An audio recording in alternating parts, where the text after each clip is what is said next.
Саламатсыңарбы, урматтуу жаныбарлар дүйнөсүнө кызыккандар жана ошондой эле иттерге кызыккандар. Эгерде сен айылда жашасаң, сенин жаныбарларыңды, мал-мүлкүңдү, малдарыңды кайтартууга, итти үйрөтүүгө кызыга турган болсоң, жана сенин буйругуңду эле аткарып, башкаларга жол бердирбөөнү кааласаң, анда дайыма биз менен бирге болуңуздар.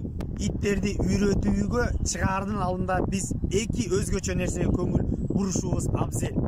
Биринчи сырткы кыжыргычтар жана ички кыжыргычтар. Сырткы кыжыргычтар болуп, биринчи итти сейилдеп машыгуучу шаарчага чыкканда, ал жерден айлана тегереке сейилдетип, башка нерсеге үйрөтүп жатканда алаксыбаш үчүн көндүрүү алышыбыз керек. Ошондой эле ички кыжыргычтар.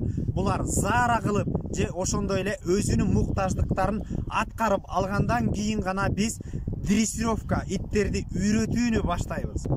Анда эмесе биз иттерди тандоону баштайбыз. Орус окумуштуусу Иван Павлов иттердин нерв система ишмердүүлүгүнө жараша 4 негизги түргө бөлгөн.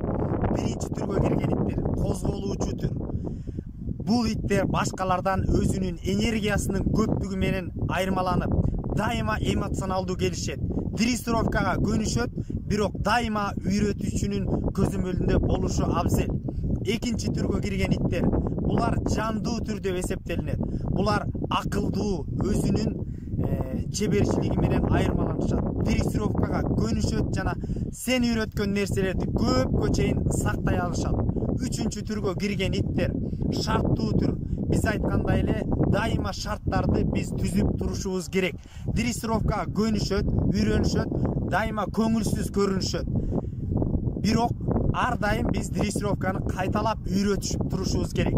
Ошондой эле акыркы 4-түнчү түргө кирген иттер булар бош тормуздук иттер. Бош тормуздук иттер өзү айтып тургандай эле дрессировкага көнүшпөйт.